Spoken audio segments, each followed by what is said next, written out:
10వ వచనం అందరం కలిసి చదువుకుందాం. అతడు, నా కుమారి, యెహోవా చేత నీవు దీవెన నొందిన దానవు. కొద్దివారినే గాని గొప్పవారినే గాని యవనస్తులను నీవు వెంబడింపక ఉండుట వలన నీ మునుపటి సత్ప్రవర్తన కంటే వెనుకటి సత్ప్రవర్తన మరి ఎక్కువైనది. దేవుని సహాయం కొరకు చిన్న ప్రార్థన చేస్తాం. మోకరించగలిగినటువంటి వారు మోకరించండి. మోకరించలేని వారు దయతో మీ తలలో వంచవలసిందిగా ప్రభువు మీకు మార్పు చేస్తున్నారు. మా ప్రేమ గల పరలోకమందున్న మా పరమ తండ్రి, ఎంతైనా నమ్మదగిన దేవా యేసు ప్రభువా, మీకే వందనములు స్తోత్రములు చెల్లించుకొంచున్నాయి. మా ఆయుష్ మీరు పొడిగించారు, మరొక దినం మీరు మాకు అనుగ్రహించారు. అందును బట్టి మిమ్మల్ని స్తుతిస్తూ ఆరాధిస్తున్నాం. ఈ మొదటి మాసము, మొదటి వారము, మొదటి ప్రయోజనం, ఈ నూతన సంవత్సరంలో ఈ బల చుట్టూ ఒలివల మొక్కలలో చేరు రావడానికి మీరు ఇచ్చినటువంటి ధన్యతను బట్టి ముందు తీర్చిన ఈ వాక్యం మా పాదల దీపం, మా త్రోవలకు వెలుగు, అందరిని బట్టి ముందు తీస్తున్నాయి. అయితే మేము ఎన్నో విషయాలు తప్పినటువంటి వారు, తప్పిపోతున్నటువంటి వారు, ఎన్నో తొందరపాటు అవిధేయతలు, అప్రమత్వం, అభ్యర్థత కలిగినటువంటి వారు, నన్ను మమ్మల్ని మీరు క్షమించము, దర్శించము. మీ వాక్యమైన అర్థంలో నామా నిజ స్వరూపాలు మీరు మాకు చూపించము. తద్వారా సరి చేసుకున్నటువంటి వారు, మేము చక్క చేసుకున్నటువంటి వారు, యోగ్యమైన విధానంలో ప్రభువులలో పాల్గొని పొందడం ద్వారా మిమ్మల్ని ఆరాధించే అనుభవంలో మీరు మమ్మల్ని ఈ సమయాన్ని మీరు మాకు ఆశీర్వాదకరంగా మీరు ఉంచమని, మీ కృప మెండుగా మీరు మాకు అనుగ్రహించాలి. మీకే వందనములు స్తోత్రములు చెల్లించవచ్చు. సమస్త మహిమ, ఘనత, ప్రభావాలు మీకు ఆకర్షిస్తాం. అక్కడ యేసు తప్ప మరెవరినో వారికి కనపడలేదు. ఇక్కడ మిమ్మల్ని తప్ప మరి వేరెవరిని కూడా మేము చూడలేదు. మీ స్వరం తప్ప మరి ఏ స్వరము కూడా మేము మీరు కృపణించమని, పరిశుద్ధపరచమని, దర్శించమని, మేలుకే జ్ఞాపకం చేస్తాం. యేసు పరిశుద్ధ నామములో స్తుతించి ప్రార్థించి అడిగి వేడుకుంటున్నాము తండ్రి, ఆమేన్. తీసుకొని చదవండి రూతు గ్రంథం 3వ అధ్యాయము 10వ వచనం. అతడు, నా కుమారి, యెహోవా చేత నీవు దీవెన నొందిన దానవు. కొద్దివారినే గాని గొప్పవారినే గాని యవనస్తులను నీవు వెంబడింపగా ఉండుట వలన నీ మునుపటి సత్ప్రవర్తన కంటే వెనుకటి సత్ప్రవర్తన మరీ ఎక్కువైంది. నీ మునుపటి సత్ప్రవర్తన కంటే చాలా జాగ్రత్తగా గమనించండి. నీ వెనుకటి సత్ప్రవర్తన మరీ ఎక్కువైనది.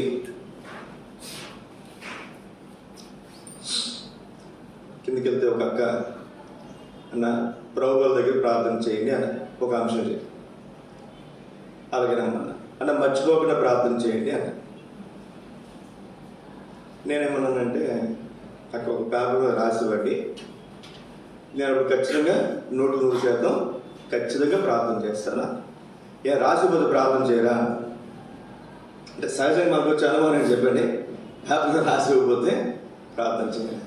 నేను ప్రార్థన చేయనని చెప్పట్లేదు, మర్చిపోవచ్చు కదా. నేను సహజంగా మీకు కూడా మళ్ళీ చెప్తున్నా, బల దగ్గర ప్రార్థన చేసేటప్పుడు దయచేసి మీరు తలలు దించుకోకండి, తల ఎత్తండి. నేను చుట్టూరు చూస్తాను. అందరి గురించి ప్రార్థన చేసేటప్పుడు నేను మళ్ళీ మీ గురించి ప్రార్థన చేయలేదని మీరు అనుకోకుండా ప్రతి ఒక్కరి కోసమే ప్రార్థన చేస్తాను. అందుకే ఏం చేస్తానంటే నేను చుట్టూ తిరిగి చూస్తాను, బ్రదర్స్ గురించి, సిస్టర్స్ గురించి. ఒక్కొక్కరు ఏంటంటే చాలా భక్తిపరులు తలకి దించింది ఎత్తరు, అసలు తలకి నేల మోపు ఉంటుంది అన్నమాట. దేవునికి సాష్టాంగ నమస్కారం చేస్తే మంచిదే, భక్తి అవసరం కాదంటలేదు. ప్రభువులు ప్రార్థన చేస్తారు మాత్రం మీ తల పైకి ఎత్తితే అంటే ఇలా ఉండి ప్రార్థనలో ఉంటే మేము మిమ్మల్ని గుర్తుపెట్టి మీకోసం ఏం చేస్తే ఇప్పుడు వచ్చిన వాళ్ళందరి గురించి ప్రార్థన చేస్తాం. రాని వాళ్ళ గురించి అయితే చేయలేం, కానీ వచ్చిన అందరి గురించి అందులో ఏ భేదం లేదు. అర్థమవుతుందండి. అందరి గురించి ప్రార్థన చేస్తాం. ఒకవేళ మీ గురించి ప్రార్థన చేయలేదంటే దాని అర్థం ఏంటి? మీరు తల దించుంటే నేను మిమ్మల్ని గుర్తుపట్టలేకపోతే కొంతమంది కుర్చీ దగ్గర వెనకాల అక్కడ కూర్చుంటారు. కుర్చీ వెనకాల మీరు కూర్చుంటే మాకు కనపడతారా? అప్పుడు నేను ప్రార్థన చేయలేదు. మీకోసం ప్రార్థన చేయడం కోసం మాకు కనపడేలా కూర్చోండి. ఎందుకు మీకు మాట చెప్పానంటే పేపర్ రాయకపోతే ప్రార్థన చేయరా అంటే ఇక్కడ మీకు విషయం ఏంటంటే మునుపటి ఈ ఇక్కడ రాయబడిన మాట ఏంటి చదవండి మరొకసారి.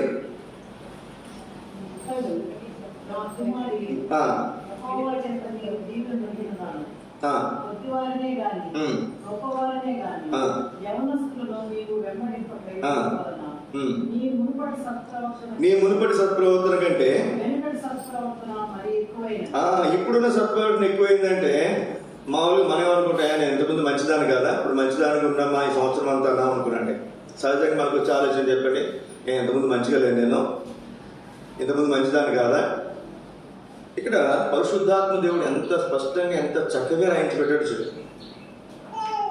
నీ వెనకటి సత్ప్రవర్తన కంటే ఇంతకుముందు కూడా మంచిదానివే, మంచిగానే ప్రవర్తించావు, కానీ ఇప్పుడు ప్రవర్తిస్తున్నావే ఈ ప్రవర్తన మరి ఎక్కువైనది.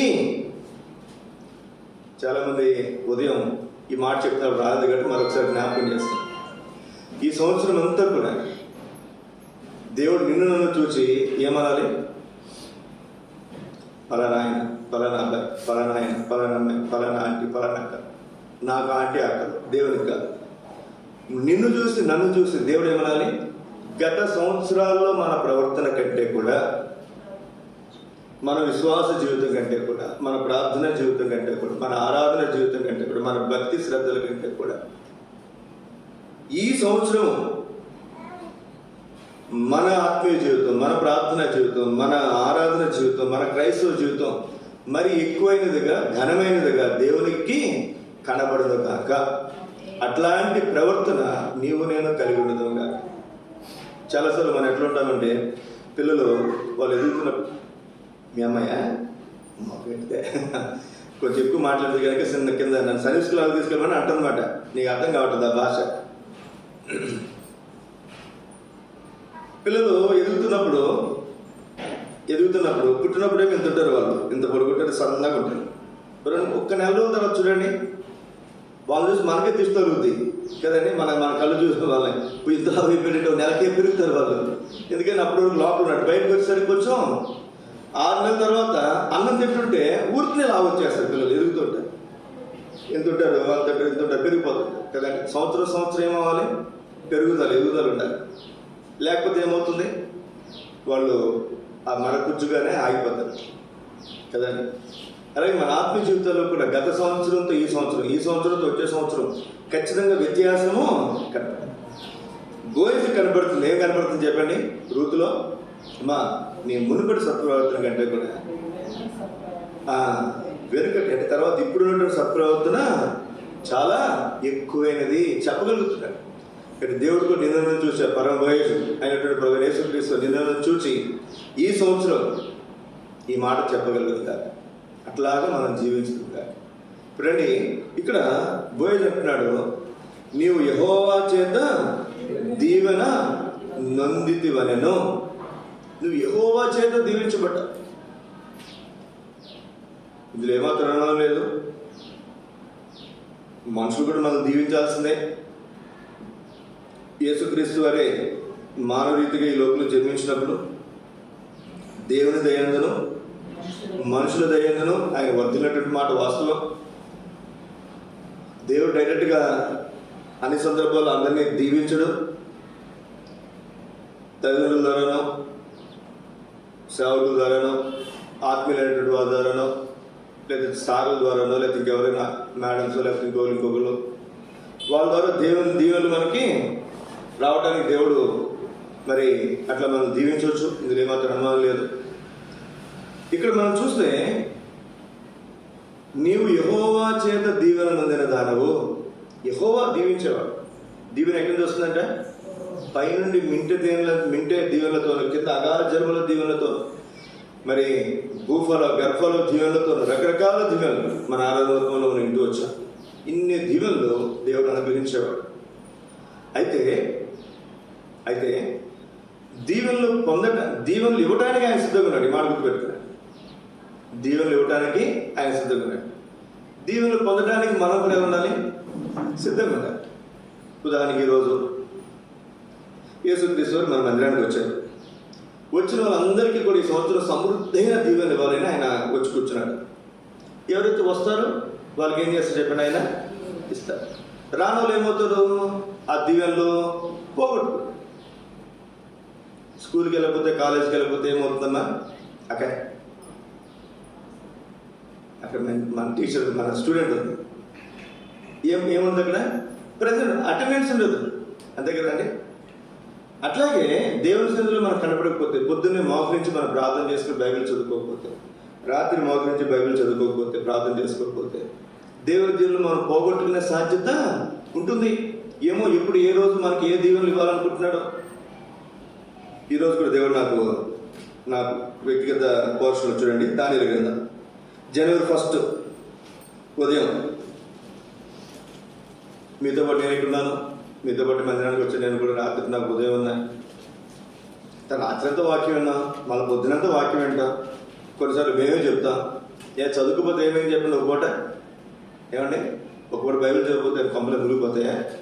చూడండి, దేవుని వాక్యం ఆ రోజు నేను చదువుకుంటుంటే దానియేలు గ్రంథం 1వ అధ్యాయం, 2వ అధ్యాయమా, 2వ అధ్యాయం.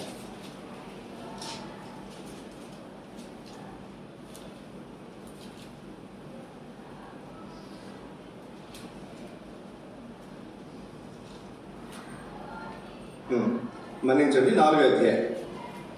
జనవరి 1 నా డైలీ పోర్షన్లో నేను చదువుకుంటుంటే మొట్టమొదటి వచ్చిన చదువు ఎవరైనా, లోకమంతట నివసించు సకల జనులకును దేశస్థులకును ఆయా భాషను మాట్లాడు వారికి ఇలా సెలవిస్తున్నాను, మీకు క్షేమాభివృద్ధి కలుగును గాక. చాలండి, మీకు క్షేమాభివృద్ధి కలుగును గాక. నేను బైబిల్ ఓపెన్ చేసి నేను ఇంకా అప్పటికి నా వాగ్దానం కూడా నేను చూసుకోవాలి. నా జ్ఞాపకం మరి చూసాను, చూడండి, నా జ్ఞాపకం అట్లా. ఈ రోజు నేను మొట్టమొదటి రోజున జనవరి 1 ఒకటో తారీఖున నేను బైబిల్ చదువుతుంటే మొట్టమొదటి నాకు ఇచ్చినటువంటి వాగ్దానం ఏంటి చెప్పండి, మీకు క్షేమాభివృద్ధి కలుగును గాక.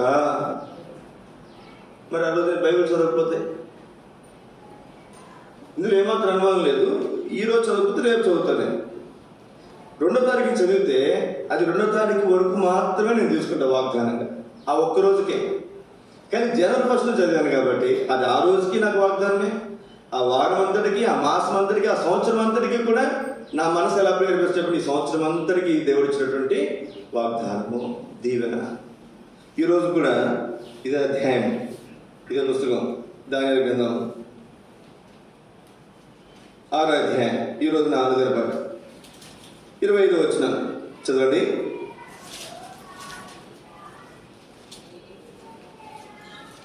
అప్పుడు రాజుకు దర్యావేషు లోకమంతట నివసించే సకల జనులకును రాష్ట్రములకును ఆయా భాషలు మాట్లాడే వారికి ఇలాగూ రాయించను, మీకు క్షేమాభివృద్ధి కలుగును గాక.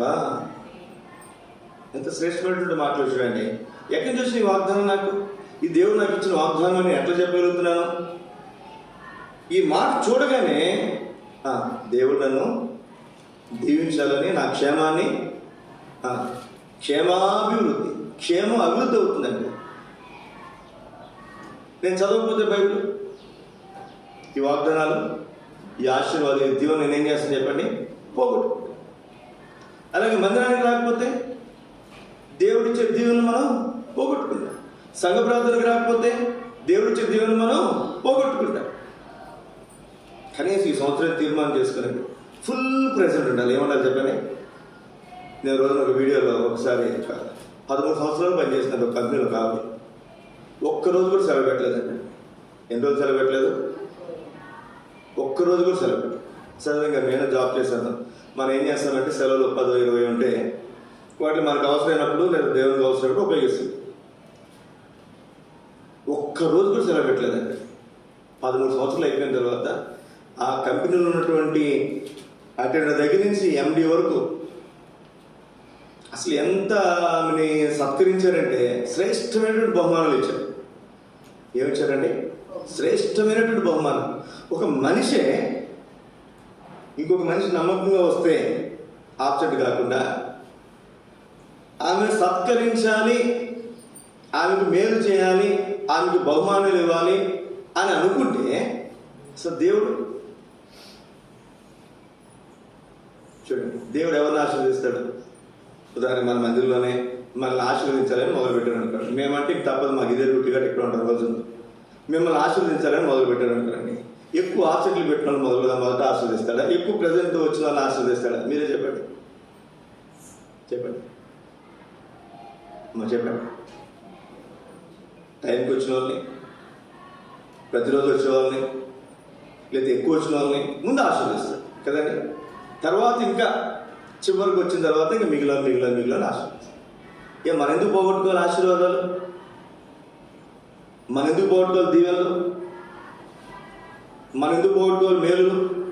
ఇక్కడ ఈ ఉదయకాల సమయంలో నూతన సంవత్సరం మొట్టమొదటి రోజున మనం తీర్మానం చేసుకుంటాం, దేవ ఈ సంవత్సరం నా వ్యక్తిగత జీవితంలో కానీ, సంఘం కుటుంబ జీవితంలో కానీ, కుటుంబంగా మీరు ఇచ్చే దీవెనలు కానీ, సంఘంగా మీరు ఇచ్చే దీవెనలు కానీ ఒక్కటి కూడా నేను పోగొట్టుకోకుండా నాకు సహాయం చేయండి.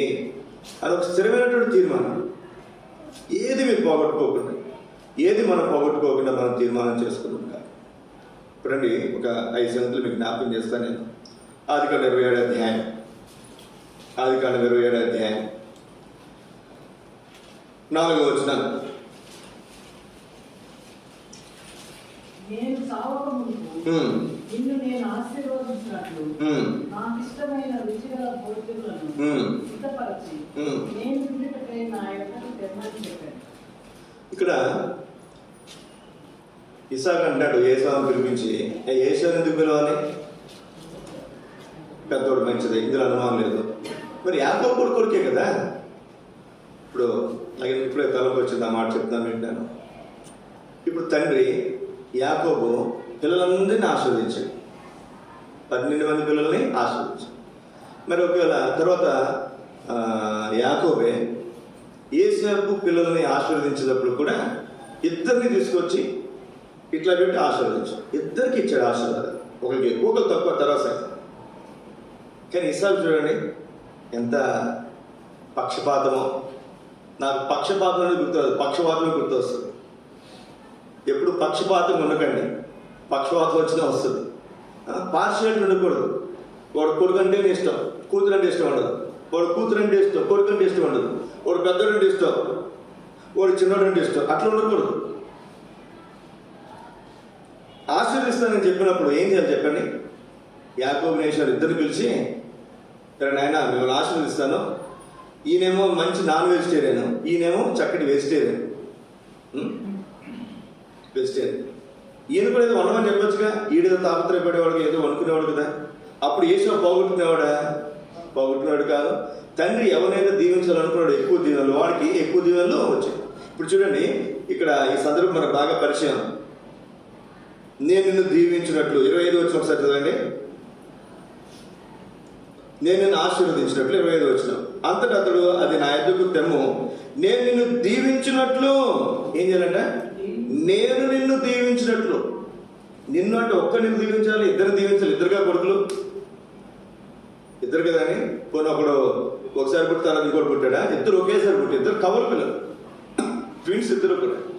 కానీ చూడండి, ఒకరి మీదే ప్రేమ. అదే చివరికి అన్నదమ్ములు కొట్టుకుని చంపుకునే అటువంటి పరిస్థితులు వస్తాయేమో అన్నందుకు వచ్చింది. ఏ సేవకున్నాడు చెప్పండి? మా నాన్న ముసలాడు చెప్పారు చనిపోబోతున్నాడు, వాడు ఆయన చనిపోయిన తర్వాత ఏం చేస్తాడు? మా తమ్ముడిని చంపేస్తాడు అనుకునే లేదు. అంత కక్ష రావడానికి కారణం చెప్పండి? తండ్రి అతి ప్రేమ. ఏసేపును ద్వేషించడానికి కారణం ఏంటి చెప్పండి? మిగిలిన అన్నదమ్ములు తండ్రి అతి ప్రేమ. ఎప్పుడు అట్లా ప్రేమించకూడదు. మనం అనుకుంటాం వీడు నాకంటే ఇష్టం కదా, వీడు నాకు ఇష్టం కదా అనుకుంటాం. లేదా రాహేల్ కుమారుడు కదా అని ప్రేమించాడు.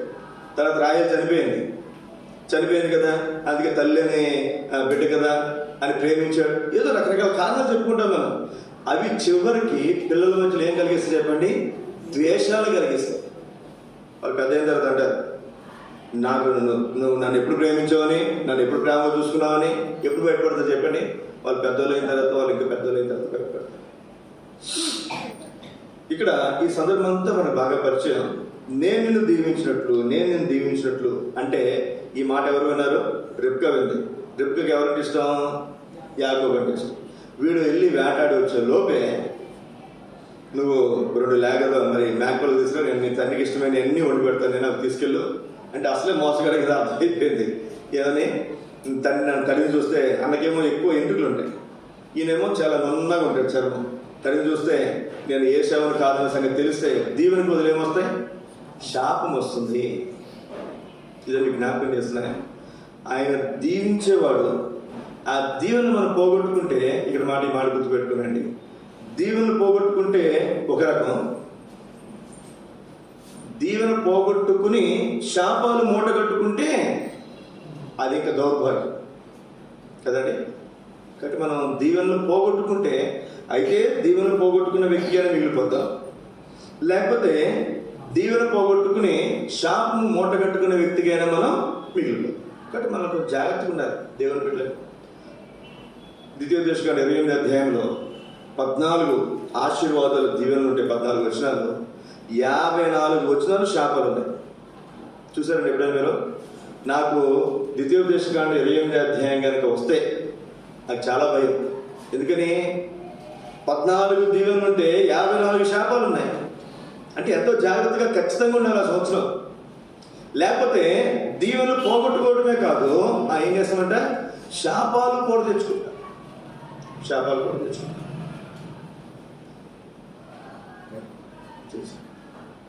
ఇక్కడ ఉండమ్మా, నాన్న తీసుకొస్తాను కూర్చో. కానీ ఇక్కడ దేవుని బిడ్డలుగా మనకు జ్ఞాపకం చేయబడుతున్నటువంటి మాట, ఈ సోదర సోదరి, ఇక్కడ ఏశావు దీవించబడాలని ఇస్సాకు కోరిక, యాకోబు దీవించబడాలని రిబ్కా కోరిక. ఈ సందర్భంతో మనకు బాగా పరిచయం. యాకోబు వెళ్ళాడు, దీవెనలు పొందాడు, బయటికి వెళ్ళిపోయాడు. బయటికి వెళ్ళిపోయిన మరుక్షణం ఎవరు వచ్చారు చెప్పండి? ఏశావు వచ్చాడు. నాయన అని పిలిస్తే ఎవరు నాయన అంటే నేను నీ పెద్ద కుమారుడైనటువంటి ఏశావు అనగానే భయం వేసి ఉరిగిపోయాడు. అసలు ఏశావు యాకోబు అక్కడ రాబడినటువంటి మాట, యాకోబు ఉరిగిపోతాడు. ఇదేంటిది ఇప్పుడు వచ్చినాడు పెద్దోడు, ఎందుకు ముందు వచ్చినాడు, ఏమైపోయింది, అందులో వచ్చినాయింటిది, ఇచ్చినేంటి, దీవెనలు ఇచ్చేశాడు. ఇప్పుడు ఏశావు వస్తాడు, వచ్చి నాయన చూడండి, ఒక్క మాట చదవండి, 33-34 వచ్చిన గడగడా ఎవరు ఉనిపోయాడంట? ఇస్సాకు తండ్రి ఉనికిపోయాడంట. ఇదేంది అని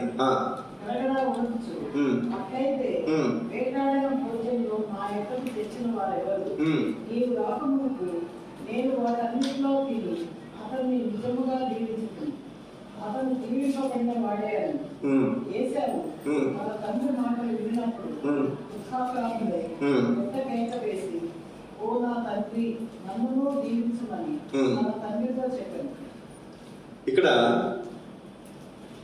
నా తండ్రి నన్నును దీవించుము, నన్నును దీవించు. 36 35 కొడుతుంది. నీ సహోదరుడు కపట ఉపాయంతో వచ్చాడు, నీకు రావాల్సిన తీసుకుపోయాడు.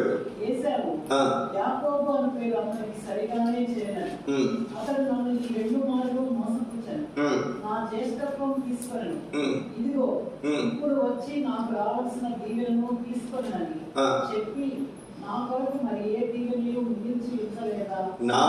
మరి ఏ దీవెన మిగిల్చి ఉంచలేదా అని అడిగాడు. అందుకు ఇస్సాకు, ఇదిగో అతన్ని నీకు ఏ విధంగా నియమించి అతని బంధువులు చూడండి 38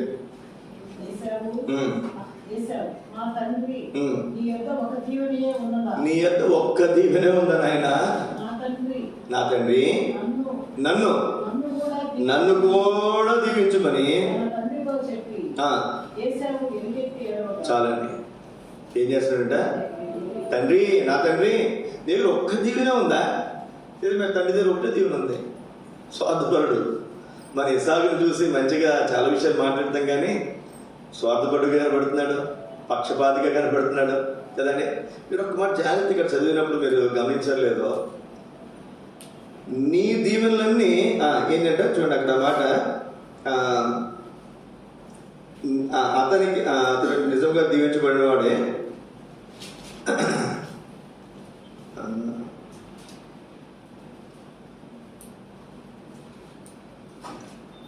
మాట ఇక్కడ 34 ఇక్కడ నీకు రావాల్సిన దీవెన ఎక్కడుందండి ఆ మాటది? నీకు రావాల్సిన దీవెన 35. నీ సోదరుడు కపటమైపోయేతో వచ్చి నీకు రావాల్సిన దీవెన అతడు తీసుకుని పోయాడు. ఇప్పుడు నేనే తండ్రినండి, నాకు 2 కొడుకులు. పెద్దోడికి రావాల్సిన దీవెన చిన్నోడికి ఇచ్చేసాను. మరి చిన్నోడికి రావాల్సిన దీవెన ఉంటుందిగా? ఉంటుందా చెప్పండి? ఉంచాలో ఉంటుంది. ఇప్పుడు ఏం చేయాలి? రే పోయాడు వాడు మోసగాడు, నీకు రావాల్సిన దీవెన వాడు తీసుకుపోయాడు, సరే వాడికి రావాల్సిన దీవెన నీకు ఇస్తాను, నువ్వు కూర్చోమని చెప్పాలిగా. చెప్పాడా? చెప్పగలిగాడా? అంటే చూడండి, ఇక్కడ కుటుంబం అంతా దైవికమైన కుటుంబమే. ఇసాకు ఆత్మీయుడే, ప్రార్థనాపరుడు కదండి.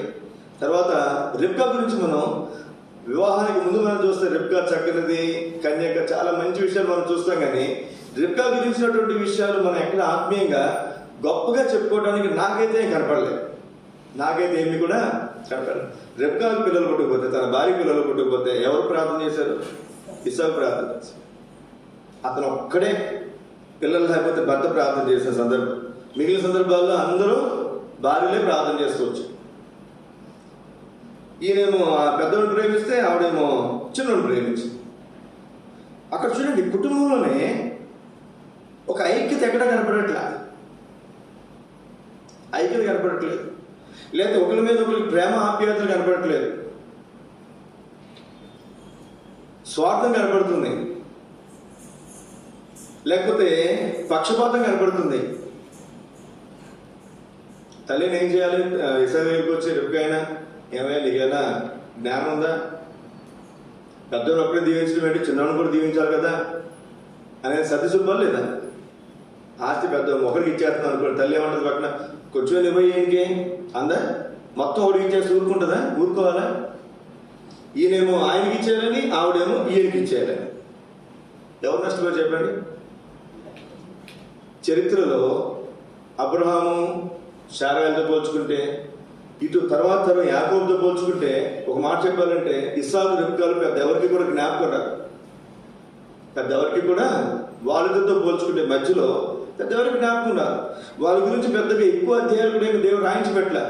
అబ్రహాం గురించి ఎక్కువ అధ్యాయాలు ఉంటాయి, యాకోబు గురించి, యాకోబు సంతానం గురించి ఎక్కువ అధ్యాయాలు ఉంటాయి. కానీ ఇస్సాకు గురించి చరిత్ర చాలా క్లుప్తంగా ఉంటుంది. పెద్దగా వాళ్ళ గురించి చెప్పుకోవడానికి ఏమి కూడా కదా. ఇక్కడ మనం చూస్తే దేవుని వాక్యంలో, ప్రియ సోదర సోదరి, మానవుడు కనుక పక్షపాత బుద్ధితో స్వార్థంతో దీవెన ఇచ్చాడు. ఇంకొక కుమారుడికి ఒక్క దీవెన కూడా మిగల్చలేకపోయాడు.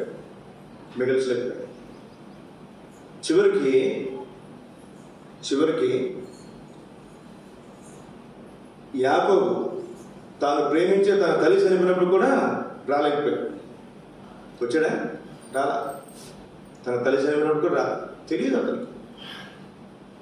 ఇంత భ్రష్టత్వంలోకి పోవడానికి కారణం ఎవరు? తల్లిదండ్రులు చూపించే పక్షపాతం. జ్ఞాపకం పెట్టుకున్నాం ప్రియ సోదర సోదరి.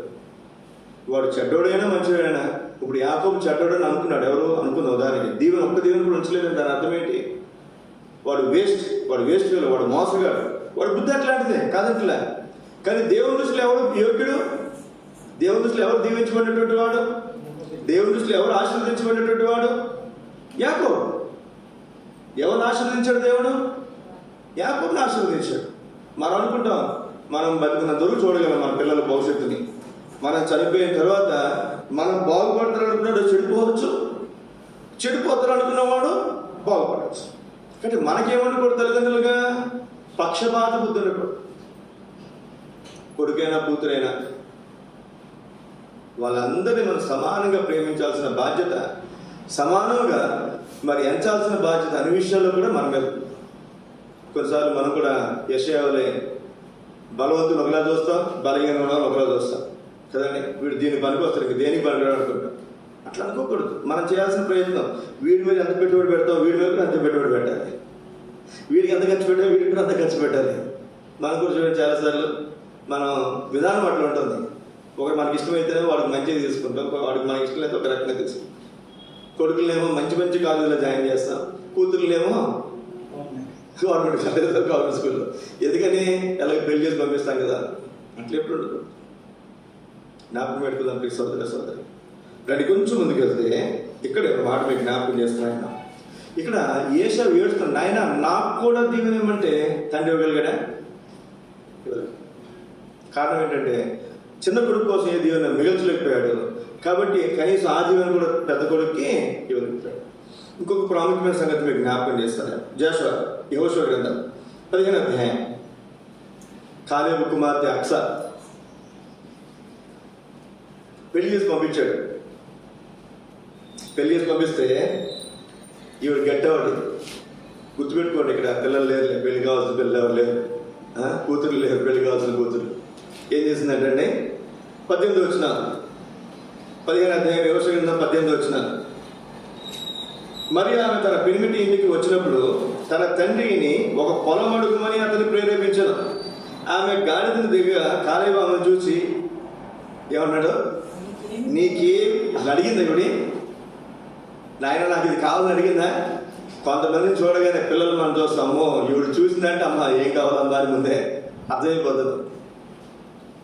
వాళ్ళ ఆయన అడుగుతుంది, భర్త అప్పటికి తండ్రి ఏమిచ్చాడంట, ఏమిచ్చాడు, నువ్వు నాకు దక్షిణ భూమి ఇచ్చి ఉన్నావు. 19 వచ్చిన కూడా చదవండి. ఏ దయచేయము?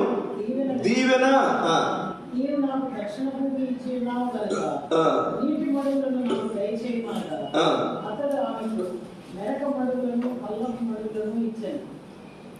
ఎంత ఆశ్చర్యం చూడండి ఇక్కడ.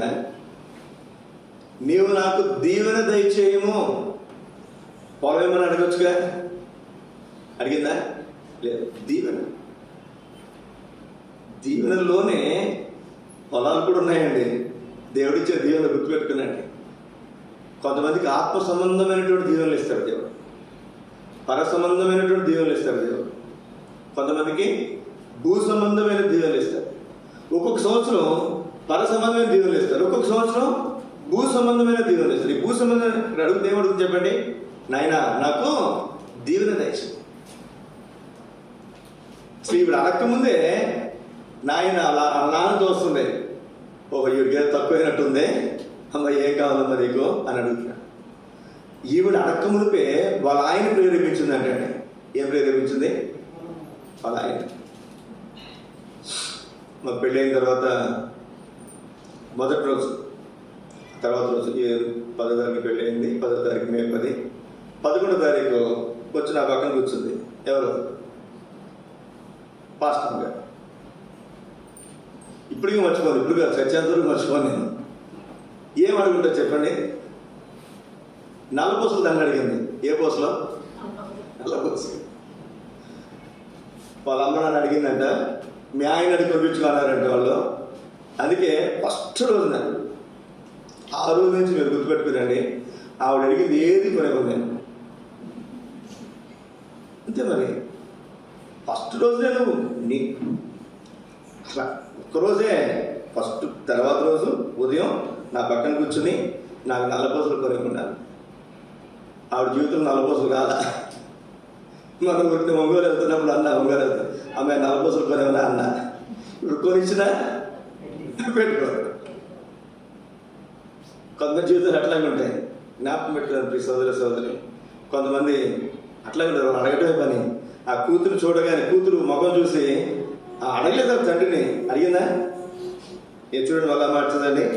ఆమె గాడిద దిగగా కాలేబు ఆమెను చూచి, తెలుసు కొడుకు స్వభావం ఎట్లో, కూతురు స్వభావం ఎట్లో. కొంతమంది 2 మొక్కలు వేసుకోరంటే ఒత్తిడాడి అంటే, కొంతమంది 2 మొక్కలు ఏనంటే ఇంకో 2 మొక్కలు ఏమంటారు. వాళ్ళు తెలుసు, మనకు చిన్నప్పుడు నుంచి చూస్తున్నాక తప్పేం కాదు. వాళ్ళ స్వభావం తెలుసు కాబట్టి వెంటనే ఏమన్నాడు చెప్పండి?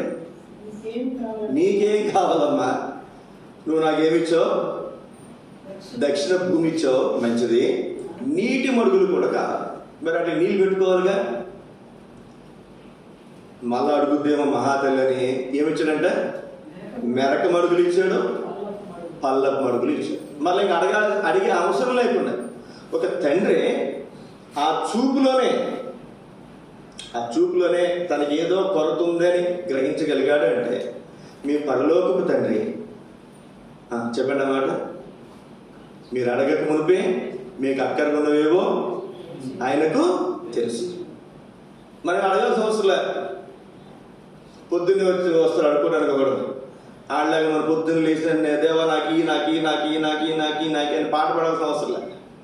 కొంతమంది చూస్తాం మనం. ఇప్పుడు పిల్లలు చూడండి, ఎప్పుడైనా అడుక్కుంటారా? నాకి అడుగుతారా? అడగరు. నేను ఒక మాస్టర్ వచ్చారు, ఒక ఆయన ఆయన కూర్చుంటే వాళ్ళ అబ్బాయికి సాయంత్రం నూడిల్స్ తీసుకెళ్ళాలంటే ఎగ్ నూడిల్స్, చికెన్ నూడిల్స్. నేను లేకపోతే అక్క కొనిస్తుందండి అని. అతను ఏమన్నా తెలుసా? ఎక్కడ ఉన్నావు అన్నాడు. నేను ఇక్కడ రాలేదు, ఎవరు నాకు వచ్చావు తెలుసు అన్నాడు. సరే నేను ఇక్కడ రాలేదంటే బస్సులో వస్తున్నాను అన్నాడు. కాదు నువ్వు వచ్చావు అని చెప్తే నేను అబద్ధం చెప్తున్న సంగతి ఆయనకు అర్థమైపోయింది. నువ్వు ఇంటిలో నేను తంతాను అన్నాడు. నీ ఇంటికి వచ్చి నీకు సంగతి చెప్తా అడుగుతాడు. ఈ 6 సంవత్సరాలు ఉంటాయి, 7 సంవత్సరాలు ఉంటాయి. ఆ బుడ్డోడు ఇంత లావు ఉన్న మనిషిని ఏం చేయగలరు చెప్పండి? నేను చేయగలనా? కానీ స్వతంత్రం అది రైట్, బర్త్ రైట్ అంటారు దాన్ని. చాలా మంది ఇక్కడ అట్లా బర్త్ రైట్లు లేవు. చాలా మందికి అడుక్కోవడమే, పొద్దులు వేసిన కాచి సంవత్సరం పొడుగున అడుక్కోవటమే, దాన్ని అడుక్కోవాల్సిన అవసరం ఉందా? చూడండి, అక్షయ్ ఏం చేసిందంటే అడుక్కుంది ఏమన్నా? ఏమిలా. వాళ్ళ ఆయన ప్రేరేపించిందంట, నాయన వెళ్ళిన తర్వాత అడుగు, ఏమండి మా నాన్న అడుగు, నువ్వు కొత్తలుడు కదా అడిగి తెస్తాడంటే పాపం ఆయన మౌనంగా ఉన్నాడంట. ఆయన మౌనంగా ఉంటే ఇప్పుడు చూపు అర్థమైపోయింది, ఈయన మౌనంగా ఉన్నప్పుడు ఏం చేయాలి అన్నప్పుడు మా నాయన ఎట్లా అడగాలని చెప్పి ఆ చూపులోనే తండ్రి అర్థం చేసుకుంటాడు. అందుకే సంఘ ప్రార్థన కూడా మీరు వచ్చినప్పుడు తెలుస్తుంది అనుకోండి. వచ్చినప్పుడు వ్యక్తిగత అవసరాల గురించి, మీకు వ్యక్తిగత అవసరాలు, నా వ్యక్తిగత అవసరాల గురించి మనం ప్రార్థన చేయించను. నేను అసలు చివరిలో ఒక్క నిమిషం టైం ఇస్తాను, మనసులో ప్రార్థన చేస్తాను. మన గంటలు దేవుని ప్రార్థన చేయాల్సిన అవసరం లేదు. కూతురు చూడగానే ఆ చూపులోనే మొత్తం దాన్ని గ్రహించగలిగాడంటే పరలోకపు తండ్రి మన హృదయంలోదంతా కూడా ఆయనకు తెలుసు. జ్ఞాపకం పెట్టుకుందాం. మీరు ప్రార్థన చేస్తే సంవత్సరం గంట ప్రార్థన చేస్తే 55 నిమిషాలు మీ గురించి చేయొద్దు, అసలు అందరి గురించి చేయండి. చివరి 5 నిమిషాలు ఎక్కువ, అసలు 5 నిమిషాలు కూడా అవసరం లేదు. ఒక్క మాట చివరిలో, దేవా నన్ను, నా కుటుంబాన్ని, నా బిడ్డలకు జ్ఞాపకం చేసుకో. కానీ మన ప్రార్థన రివర్స్ ఉంటాయి. మన గురించి 55 నిమిషాలు 59 నిమిషాలు చేసి చివరిలో దేవా అందరినీ జ్ఞాపకం చేసుకో. మన ప్రార్థన అట్లా ఉంటుంది. కాబట్టి మనకు దేవుడు ఏమి కూడా ఇవ్వట్లేదు. ఇంకొక మాట చెప్తాను నేను, దేవుడు పై సంగతులు చూస్తాడా, హృదయాన్ని చూస్తాడా? మన పైకి అన్నీ చెప్పేస్తాం అనుకో, హృదయం ఏం లేవు. ఆయన హృదయంలో చూస్తే ఏం కనపడవు, నీకేం అక్కడున్నా ఆయనకు తెలియదు. నువ్వు హృదయంలో దాచుకో, లోపల దాచుకో. నీ అక్కడ ఉన్నాయన్నీ కూడా ఎవరు చూస్తారు? దేవుడు చూస్తారు. రెండు ముందుకు వెళ్దా. ద్వితీయోపదేశకాండం 11వ అధ్యాయం 26వ వచనం. ద్వితీయోపదేశకాండం 11వ అధ్యాయము 26వ వచనం. లేదండి మీ బైబిల్లో చూడండి, నేను మీ ఎదుట దీవెనను దీవెన వద్దనుకుంటే మధ్యలో ఇంకేమీ లేదు. అర్థమవుతుందండి? పాస్ లేదా ఫెయిల్ అంతే, మధ్యలో ఇంకేమైనా ఉంటుందా? 35 వస్తే లేదా 34.5 వస్తే ఉందా? ఏముండదు. 34.5 వచ్చినా ఫెయిలే, 35 వస్తే పాస్ అంతే. దీవెన వద్దు అనుకుంటే, దీవెన మనం పొందలేకపోతే ఏముంటుంది పక్కనే? మన వద్దనే సరే వస్తుంది. అర్థమవుతుందండి? మనం వద్దనే సరే అది మాత్రం మనం ఇక్కడ రాయబడినటువంటి మాట చదవండి 27 కూడా. ఈ దీవెన రావాలి అంటే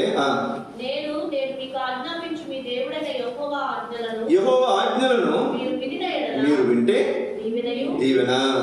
మీరు మీ దేవుడైన యెహోవా ఆజ్ఞలను వినక నేను మీకు ఆజ్ఞాపించు మార్గములను విడిచి మీరెరుగని ఇతర దేవతలను అనుసరించిన యెడల శాపమును మీకు కలుగును.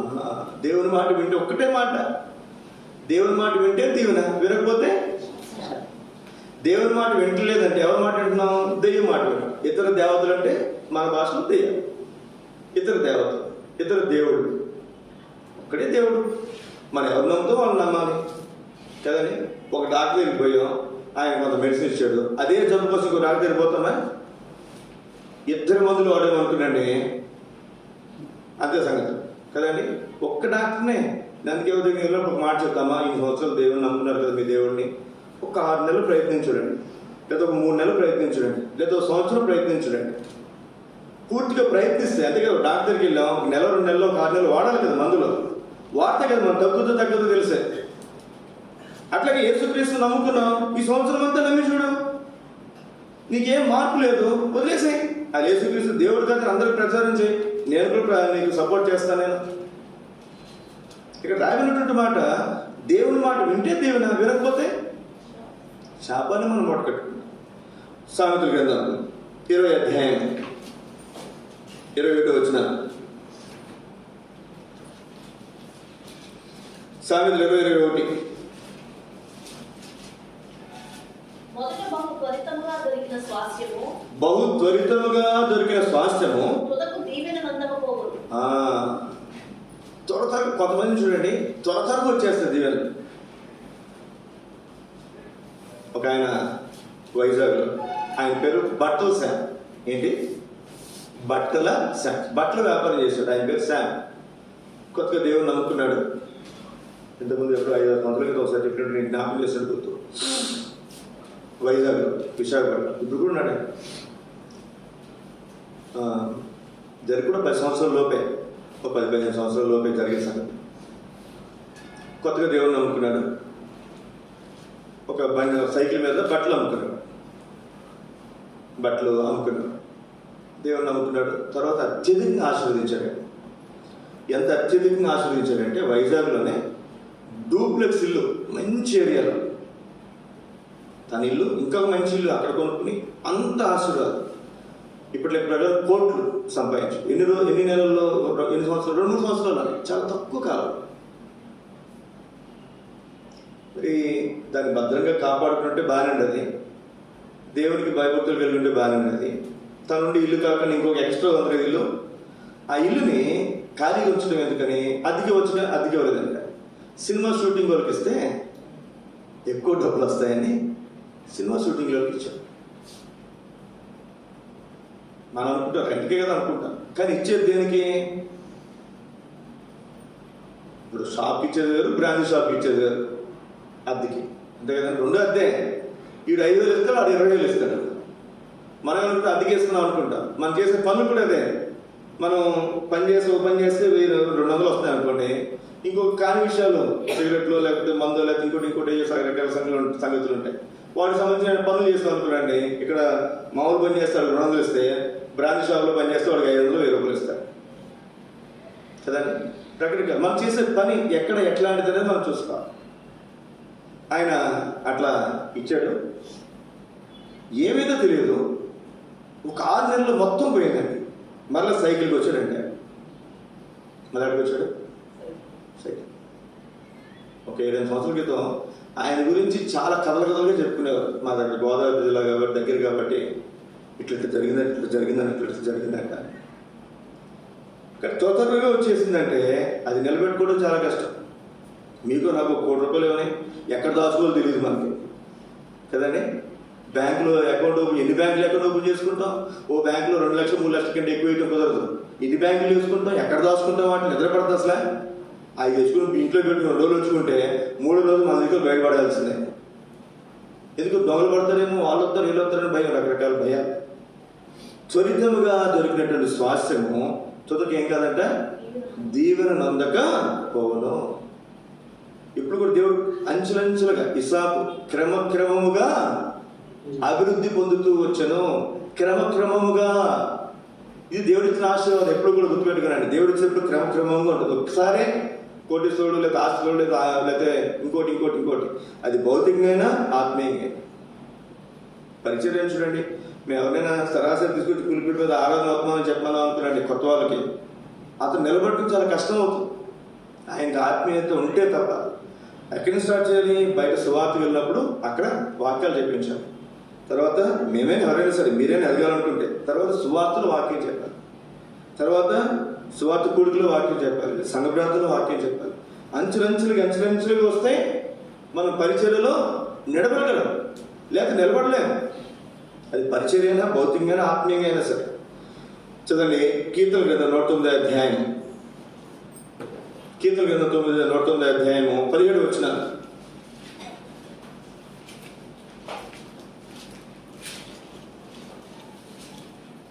కీర్తన 109:17.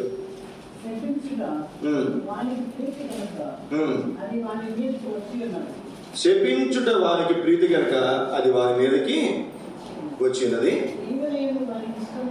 దీవెని యందు వానికి ఇష్టం లేదు కనుక అది వానికి దూరమాయన. కొంతమంది నోరు తెరిచారంటే ఏం చేస్తారు చెప్పండి? శపించే వాళ్ళ పని. శపించే వాళ్ళకి ఏమొస్తాయంట చూడండి, ఇక్కడ రాయబడినవాడు శపించుట వానికి ప్రీతి కనుక అది వాని మీదకి వచ్చు. మనం శపించుకుంటూ పోయేమనుకునండి, ఆ శాపాలు మన మీదకి వస్తాయి. అట్లా కాకుండా ఇక్కడ దీవించిన వాడికి ఇష్టం లేదు కనుక దీవెన వానికి ఇక్కడ దేవుడు బిడ్డలు మనం గమనించాల్సినటువంటి మాట, మనం దీవించబడ్డాం. దీవించడానికే దేవుడు మనం ఉంచాడు, శపించడానికి కాదు. ఒకవేళ నిజంగా మనం ఎవరైనా శపించినా గుర్తుపెట్టుకున్నాడు, మీరు ఎవరైనా శపించినా, ఎవరైనా మిమ్మల్ని శపించినా ఆ శాపం దేవుని బిడ్డలకు తగలదు. దేవుని బిడ్డలకి ఏంటి, అన్యులకు కూడా తగలదు. గుర్తుపెట్టుకున్నాడు. ఎందుకని? అది మన పని కాదు,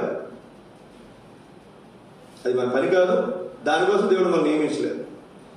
అలాగే మనం దీవించామనుకునండి, ఒక్కొక్కసారి అది నెరవేర్చవచ్చు దేవుడు. అది దేవుని బిడ్డలు దీవించినా, అన్యులు మనం దీవించినా ఒకసారి దేవుడు నెరవేర్చవచ్చు. సేవకులు మేమే దీవించాలని లేదు, మీరే దీవించవచ్చు. ఎప్పుడైనా అట్లా ఏదో మాట అన్నామనుకున్నాడు, దేవుడు దాన్ని ఆశీర్వాదంలో తీసుకురావచ్చు. కానీ మన శాపాలు శపించడం మనకు ఇష్టమైతే అవే మన మీదకి వస్తాయి. శపిస్తున్నాం కాబట్టి దీవించడం మనకి ఇష్టం లేదు కనుక ఆ దీవెనలు మనము పోగొట్టుకుంటాం. కాబట్టి ఈ సంవత్సరం అంతా కూడా మరి ఎదుటివారిని దీవించడానికే ప్రయత్నం చేయకుండా రండి. 3 తలముగా ద్వితీయోపదేశకాండం 14 అధ్యాయం 17 వచనం. ద్వితీయోపదేశకాండం 16:17.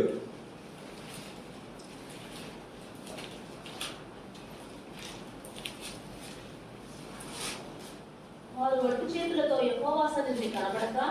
వట్టి చేతులతో యెహోవా సన్నిధిని కనబడక నీ దేవుడైన యెహోవా నీకు అనుగ్రహించిన దీవెన చొప్పున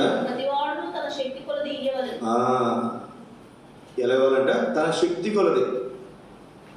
కొన్ని చర్చిల్లో కానీ గుళ్ళల్లో కానీ చందాలు వేస్తారు కదండి. ఇంటికి 500, క్రిస్మస్ వచ్చినారు ఇంటికి 2000, లేదా పండుగ జరుగుతున్నారు 500 ఇంటికి. కొంతమంది అయితే ఇక్కడ శక్తి కొలది ఉపయోగిస్తారు. ఉద్యోగం చేస్తారు నీకు 5,000 అంటారు. ఇట్లా మనం చందాలు వేయాల్సిన అవసరంలా.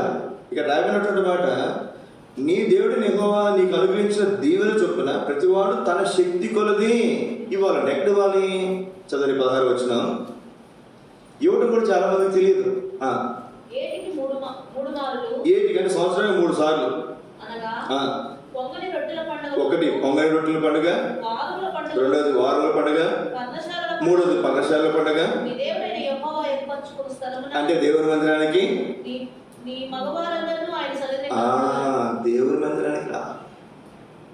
దేవుని మందిరానికి వచ్చి దేవుడు నిన్ను దీవించిన దీవెన చొప్పున దేవుని సన్నిధిలో ఏం చేయాలంట? నీ శక్తి కొలది. చాలా మంది ఏం చేస్తారంటే, అందుకే యేసుక్రీస్తు వారు ఆ 2 కాసులు వేసినట్టు ఆ స్త్రీతో ఏమన్నాడు చెప్పండి? ఈమె అందరికంటే ఎక్కువ ఇచ్చి తన జీవనం అంతా ఇచ్చేసింది. ఎందుకన్నా రావాట? ఆవిడ 2 కాసులు వేసింది, అందుకంటే ఎక్కువ చాలా మంది ఉన్నారు ఆ రోజు వచ్చినటువంటి వాళ్ళు కదండి. కానీ వాళ్ళ శక్తితో పోల్చుకుంటే వాళ్ళు ఇచ్చిన కానుక చల్లదు. కానీ ఈవిడ శక్తితో పోల్చుకుంటే ఆవిడిచ్చిన కానుక మొత్తం. ఒకసారి ఒక ఊర్లో మందిరం కడుతుంటే 1 నెల రోజులు ప్రతి ఒక్కళ్ళు మందిరానికి వచ్చే ప్రతి ఒక్కళ్ళు వాళ్ళ కూలి పనులు కానీ వాళ్ళ జీతాలు కానీ అన్ని మందిరానికి ప్రతిష్ఠించారంట. మందిరం కన్స్ట్రక్షన్ ఆగుతుందండి, చక్కగా బిల్డింగ్ అయిపోతుంది. మనకు కూడా మీరు సుమారుగా మీరు ఉజ్జాయం కానండి, కనీసం 10 లక్షల పైన ఉంటాయి. ఎంత తక్కువ వేస్తారు మీ అందరికీ కలుపుకుంటే ఒక నెల జీతం. 10 లక్షలు అంటే మందిరం కట్టడం, స్థలం ఉండేంత సేపు, లేకపోతే మందిరాలు కట్టడానికి సేపు చెప్పండి. ఒక చక్కటి తీర్మానం. ఈ సోదరుడికి ఎన్ని సంవత్సరాలు అయిపోయిందో, ఎన్ని నెలలు అయిపోయిందో. కొంతమంది రిటైర్మెంట్ దగ్గర కూడా ఉన్నారు. తర్వాత ఇద్దామన్న జీతాలు రావద్దంతా వస్తాయండి. ఇప్పుడు 50,000 వస్తాయి జీతం, రిటైర్ అయితే ఎంత వస్తాయి? 25,000 వస్తాయి. తర్వాత 20,000 వస్తాయి. ఇంక తగ్గిపోతుంటుంది, పెరిగేదే ఉండదు. జ్ఞాపకం పెట్టుకుందాం ఈ సోదరు శక్తి కొలది ఇవ్వాలంటే ఎవరికి? నేను సేవకులకి ఇవ్వని చెప్పట్లే, దేవునికి ఇవ్వాలి. దేవుని మంది ఖచ్చితంగా. ఇంకొక మాట చూడండి, ఇక్కడ మలాకి గ్రంథంలో కూడా ఒక మాట ఉంది. నేను దీవెన గురించే మాట్లాడుతున్నాను. నేను ఈ మాట చెప్పకూడదు అంటున్నాను, కానీ ఈ మాట తలంపు ఉంది కనుక ఈ మాట కూడా మీకు జ్ఞాపకం చేస్తాను. మలాకి గ్రంథం 3వ అధ్యాయంలో 3వ అధ్యాయం 10వ వచనం, నా మందిరంలో ఆహారం ఉన్నట్లు 10వ భాగం అంతయు మీరు నా మందిరపు నిధులను తీసుకుని రండి. దీన్ని చేసి మీరు నన్ను శోధించినట్లా నేను ఆకాశపు వాకిళ్లను విప్పి పట్టుజాలంత విస్తారంగా దీవులు కుమ్మరించదనని సైనికుల యెహోవా సెలవిస్తున్నాడు. ఇచ్చే విషయంలో కూడా దశమ భాగం ఎక్కడ ఇవ్వాలండి? చాలా మంది ఏం చేస్తారంటే, మన మందిరానికి ఇస్తే ఏమవుతుందో, కానుపెట్లు వేస్తే ఏమవుతుందో అని వస్తువులు కొనిస్తారు మందిరానికి. ఒక ఆయన ఫస్ట్లో, అయ్యా మీ దశభాగం ఉంది, నేను ఒక గిన్నె వంట పాత్ర కావాలన్నమాట, గిన్నె కొనుక్కొస్తాను. నేను ఎక్కడ ఏం డబ్బులు అంటే దశభాగం అయితే ఆ వస్తువులు మీరు కొనుక్కురాకూడదండి. దశభాగం డబ్బులు ఎక్కడ వేయాలి? కానుపెట్టలేదు. సేవకులు కూడా ఇవ్వడు కానుపెట్టలేదు. మా చేతికి కూడా ఇవ్వడు. మీరు దాంతో వస్తువులు కూడా తేకూడదు. మీకు ఇచ్చినటువంటి దాంట్లో దేవుడు మీకు ఏదైనా ప్రేరేపిస్తే తీసుకురండి, లేకపోతే మానేసండి, దానికి ఇబ్బంది లేదు. కానీ దశభాగం ఏం చేయాలంటే తీసుకొచ్చి ఎక్కడ వేయాలి?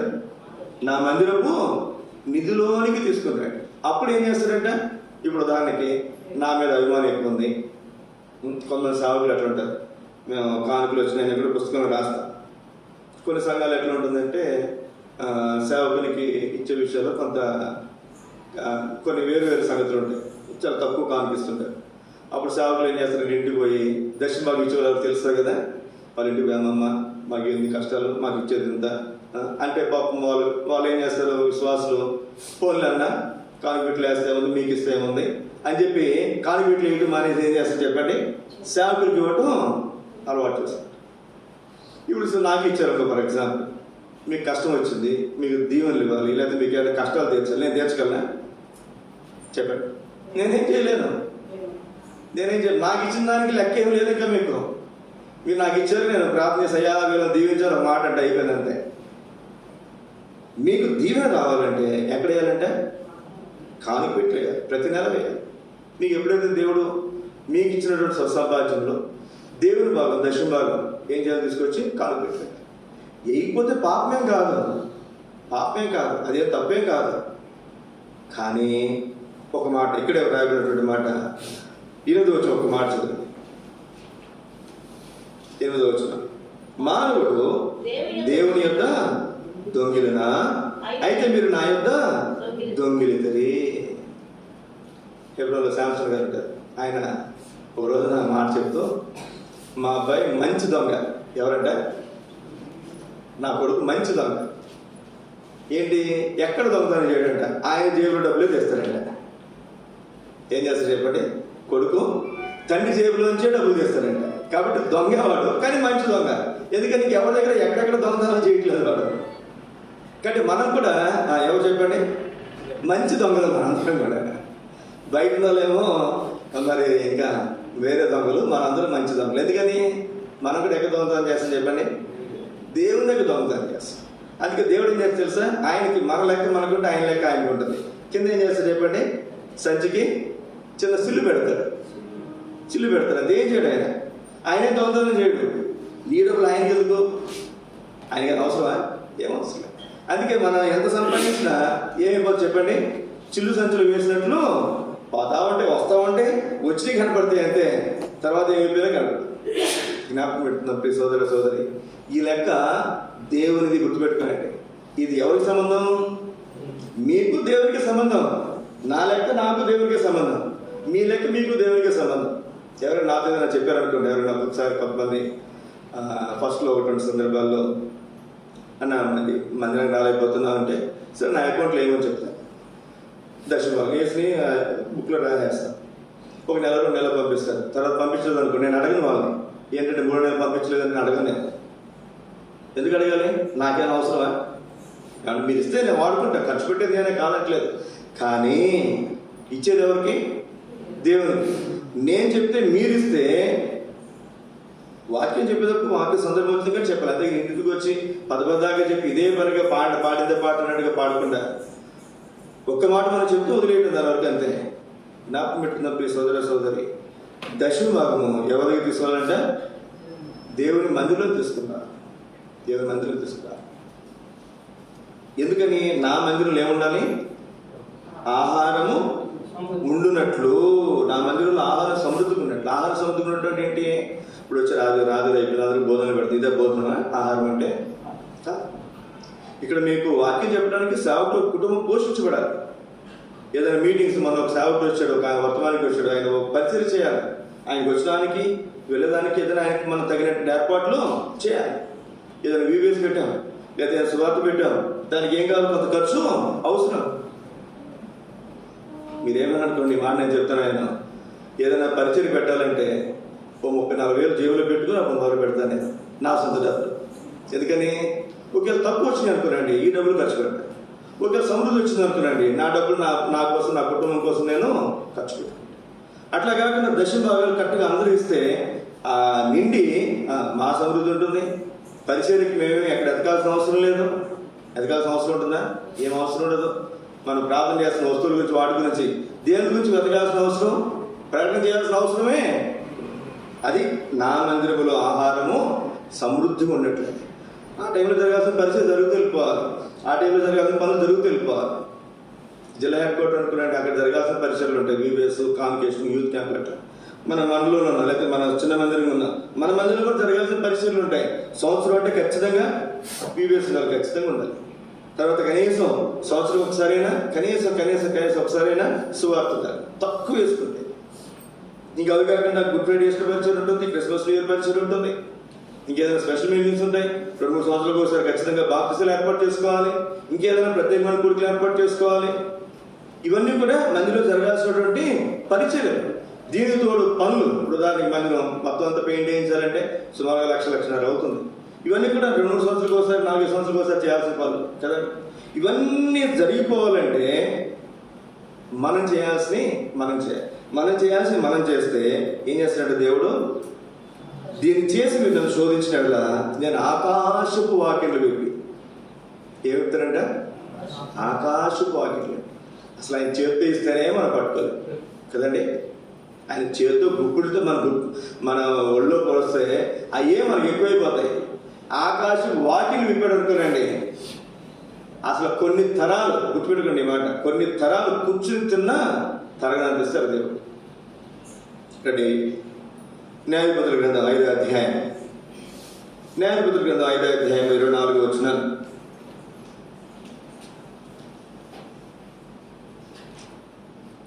న్యాయపత్రులు 5:24.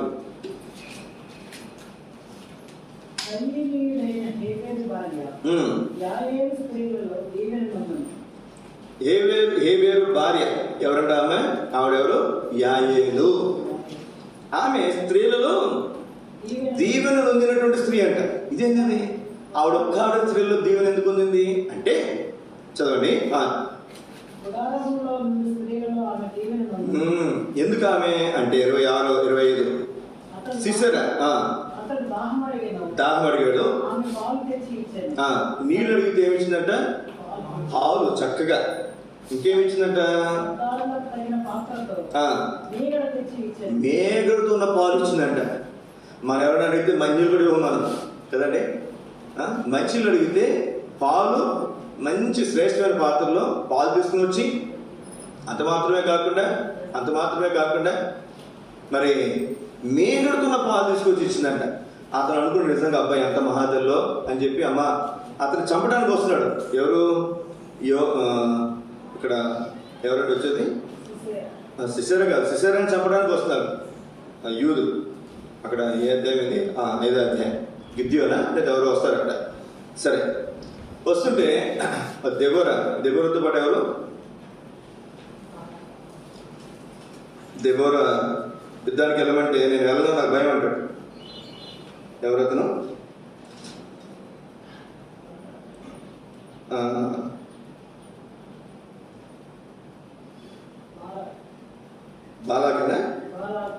బారాకు. 8వ వచనం చూడండి. బారాకు నీవు నాతో కూడా రావా అంటాడు. ఏమంటాడు చెప్పండి? దెబోరా అంటే దయ్యా సిసెరాను శత్రువుని నీ చేతికి అప్పగిస్తున్నాడు దేవుడు, నువ్వు వెళ్ళవు. బారూకు అంటే ఈయనకి భయం వేసి, అమ్మ తల్లి ప్రవక్త్రి నువ్వు నాతో పాటు వస్తే నేను వెళ్తా. అప్పుడు ఆవిడ అంటది, అయ్యో ఒక స్త్రీ చేతికి అతన్ని అప్పగించినటువంటి అప్పగించి నీకు ఉంటుంది అంటే, ఏమన్నా పర్లేదమ్మా నువ్వు నాతో పాటు వస్తేనే నేను యుద్ధానికి. అప్పుడు ఆవిడ కూడా వస్తుంది. అయితే సిసెరా ఎవరి చేతిలో చిక్కిపోయాడు చెప్పండి? దెబోరా చంపలేదు, బారుకు చంపల. ఆయన పారిపోతూ యుద్ధంలో ఓడిపోయి ఒక చోటుకు వస్తే అక్కడ ఈ యాయేలు స్త్రీ ఉంది. వచ్చి అమ్మమ్మ నేను లోపల ఉంటాను, నన్ను చంపడానికి వస్తున్నారు, ఇక్కడ ఎవరైనా వస్తే ఎవరు లేరని చెప్పండి. ఈవిడికి అర్థమైపోయింది, యాయేలుకి స్త్రీకి అర్థమై ఆయన మహిళలు అడిగితే చక్కగా మరి పాలు మేగడు తెస్తే ఆయన తాగి నిద్రపోయాడండి. ఎంత ప్రాణభయంతో ఉన్నాడు చూడండి, ఎంత అలసిపోయి ఎంత దూరం పరిగెత్తుంటాడు చూడండి. మనం కూడా చూడండి, మజ్జిగ తాగితే కడుపు నిండా మజ్జిగ తాగితే పెరిగిన తింటే వెంటనే వస్తుంది మనకి మగత వస్తుంది.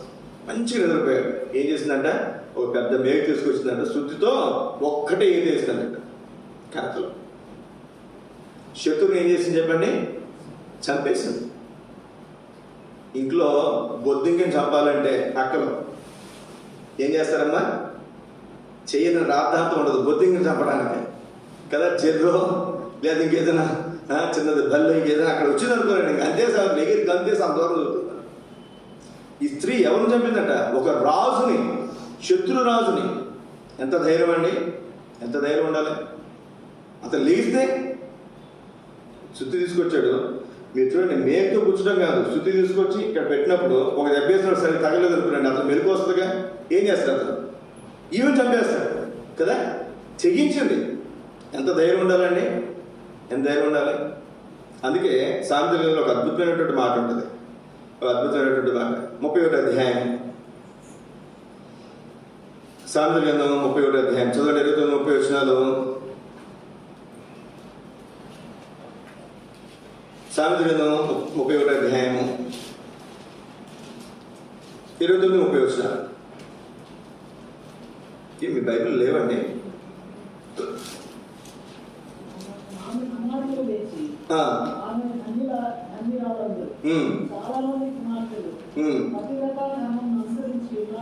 కానీ వారందరినీ మించున్నాను. ఆమె పెనిమిటి, నువ్వు కరుణలు, నువ్వు గొప్పదానని చెప్తాను. ఎందుకని? 30 వచనం చదవండి. యెహోవా యందు భయభక్తులు కలిగిన స్త్రీ. అది ఎవరు కొనియాడబడతారంటే యెహోవా యందు భయభక్తులు. భయం ఎవరు ఎందు ఉండాలి? దేవుని యందు భయము భక్తి ఉండాలి. కానీ మనకి ఎవరంటే భయం చెప్పండి? మన నేడు చూసి మనం ఒకసారి భయపడుతుంటాం. ఏదైనా అక్కడ దెయ్యం ఉందంటే భయపడుతుంటాం, లేకపోతే ఏదైనా నల్లపిల్లి ఎదురొస్తే భయపడుతుంటాం కదండి. ఎవరికి భయపడదో వాళ్ళకి భయపడను, ఎవరికి భయపడకూడదో వాళ్ళకి భయపడదు.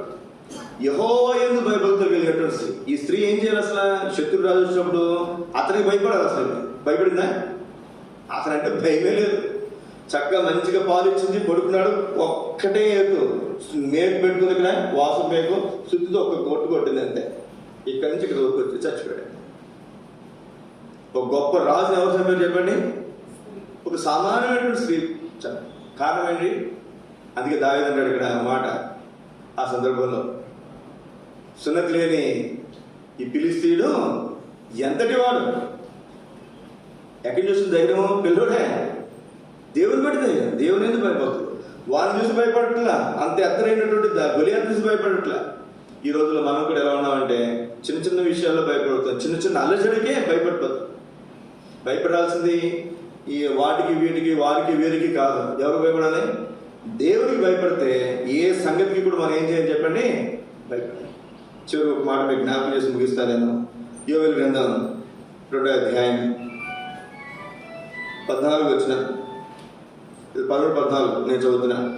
యోవేలు 2:13-14 వచ్చిన. మీ దేవుడిని యెహోవా కరుణావాత్సల్యములు గలవాడును, శాంతమూర్తియు, అత్యంత కృపగలవాడునై ఉండి తాను ఉద్దేశించిన కీడును చేయక పశ్చాత్తాపడును గనక మీ వస్త్రములను కాక మీ హృదయములను చింపుకుని ఆయన తట్టు తిరుగుడి. ఎందుకు తిరగాలంటే అందరి కలిసి 14 వచ్చి చదువుకుందాం. ఒకవేళ ఆయన మనసు త్రిప్పుకొని పశ్చాత్తాపడి మీ దేవుడైన యెహోవా తగిన నైవేద్యమును పానార్పణము మీకు దీవెనగా అనుగ్రహించడని ఎవడు చెప్పగలడు?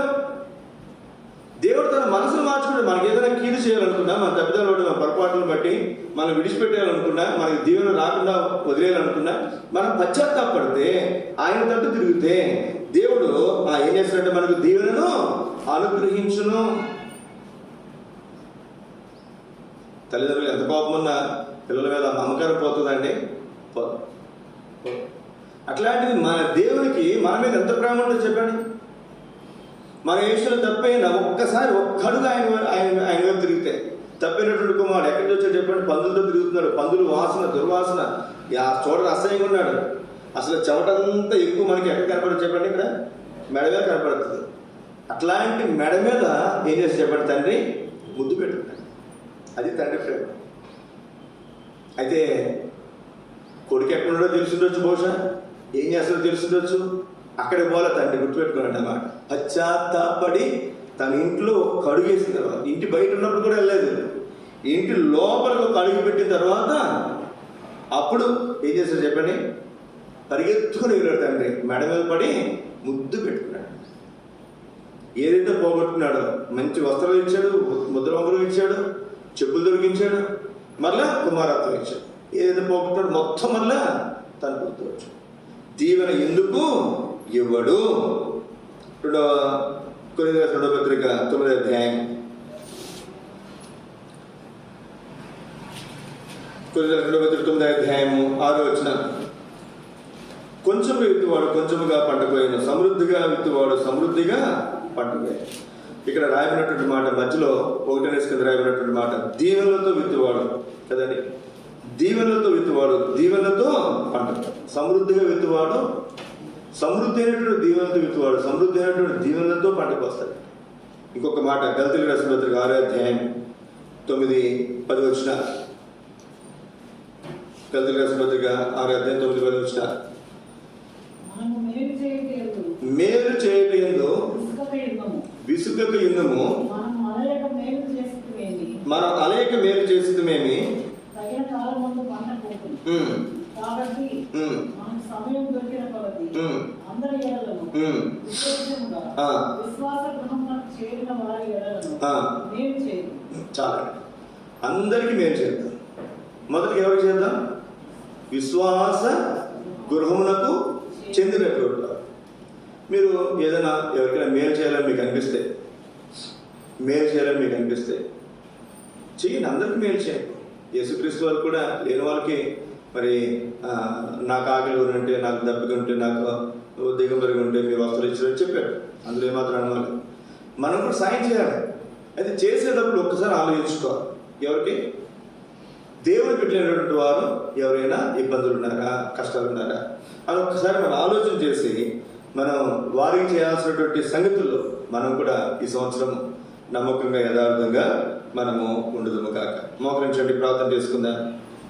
దేవుడు పెట్టినటువంటి మనము మరి దీవెన దేవుడు ఇవ్వాలని కోరుతుండగా, ఈ దీవెనలు సమృద్ధి అయినటువంటి దీవెనలు నువ్వు నేను పొందాలని దేవుడు కోరుతుండగా, మనం కూడా దేవుని వాక్య విలువలో మన హృదయాలు పరీక్షించుకుంటా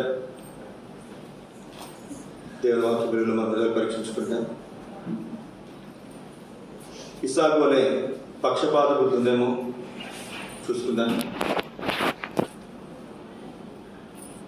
అక్సా వలె అడగాల్సిన అవసరం